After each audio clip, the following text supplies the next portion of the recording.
Assalamualaikum warahmatullahi wabarakatuh. Halo semuanya, kembali lagi di channel Reski Nopantri dari kelas 4A Prodi Pendidikan IPA, Fakultas Keguruan dan Ilmu Pendidikan Universitas Bengkulu. Pada kesempatan kali ini, kita akan melanjutkan materi tentang konsep manajemen pendidikan tingkat sekolah menengah dalam mata kuliah pengelolaan pendidikan dan diampu oleh dosen Bapak Dr. Muhammad Kristiawan, MPD. Pada konsep manajemen pendidikan tingkat sekolah menengah ini, ada poin-poin utama yaitu yang pertama, konsep manajemen mutu sekolah menengah, yang kedua, sasaran mutu pendidikan, yang ketiga, karakteristik menjadikan sekolah bermutu. Yang pertama yang akan kita bahas yaitu konsep manajemen mutu sekolah menengah. Manajemen mutu sekolah menengah adalah upaya yang dilakukan dalam memperbaiki kualitas sebuah lembaga pendidikan tingkat menengah, SMP, SMA, KMA guna tercapainya tujuan pendidikan. Dan yang kedua yaitu sasaran mutu pendidikan. Pada sasaran mutu pendidikan ini ada input.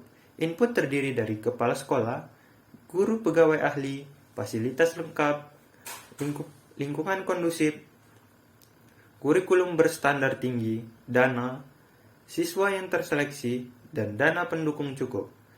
Pada proses yaitu KBM metode dan pengujian efektif. Yang kedua, organisasi manajemen atau administrasi baik.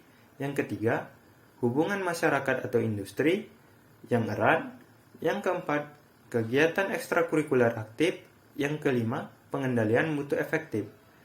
Sedangkan pada outputnya terdiri dari nilai hasil belajar memuaskan. Yang kedua yaitu kompetensi yang dicapai di atas standar. Yang ketiga yaitu tingkat kelulusan tinggi, dan yang keempat keterserapan ke dunia kerja tinggi, dan yang kelima kepercayaan masyarakat yang tinggi.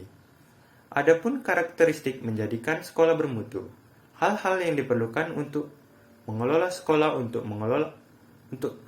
sekolah diperlukan hal-hal antara lain yaitu yang pertama, memahami fungsi sekolah serta maksud dan tujuan pendidikan atau cita-cita bangsa.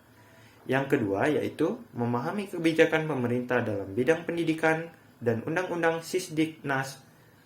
Dan yang ketiga yaitu memahami standar pendidikan yang ditetapkan. Yang keempat, memahami prinsip manajemen dan administrasi. Yang kelima, memahami kurikulum dan pengembangannya. Dan yang keenam, memahami tuntunan kebutuhan peserta didik atau life skill dan tuntunan masyarakat. Dan yang ketujuh, visi dan misi dengan cara bersifat ambisius, ideal, rasional, bisa dicapai, bersifat menantang, memberi nuansa kinerja bermutu, menumbuhkan motivasi dan kegairahan bekerja, membangun kekompakan atau kebersamaan, memberikan kebanggaan, singkat, jelas, syarat, makna, dan mengesankan. Sasaran hasil mutu pendidikan dalam Undang-Undang Nomor 20 Tahun 2003 tentang sistem pendidikan menyatakan bahwa sasaran pendidikan adalah membentuk kecakapan hidup yang terdiri dari atas. Yang pertama, berakhlak mulia, beriman dan bertakwa.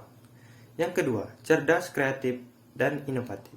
Yang ketiga, cakap berkomunikasi atau bersosialisasi. Yang keempat, menguasai ilmu pengetahuan.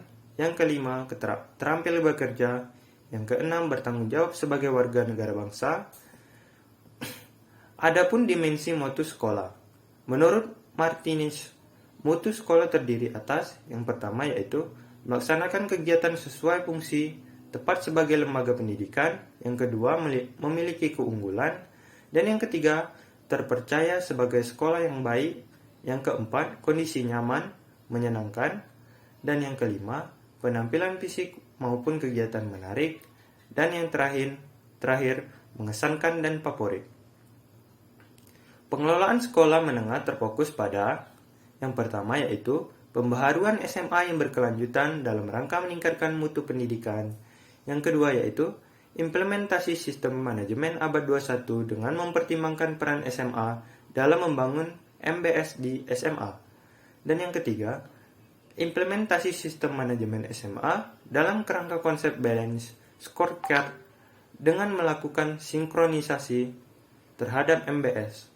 Dan yang keempat, implementasi sistem manajemen SMA dalam kerangka good governance. Dan yang terakhir, implementasi sistem manajemen SMA yang adaptif dengan perkembangan ICT. Baiklah teman-teman, itu tadi materi singkat yang dapat saya sampaikan. Apabila ada salah kata, saya mohon dimaafkan. Wabillahi taufiq wal hidayah. Wassalamualaikum warahmatullahi wabarakatuh. Sampai jumpa di minggu depan ya, pada bab selanjutnya.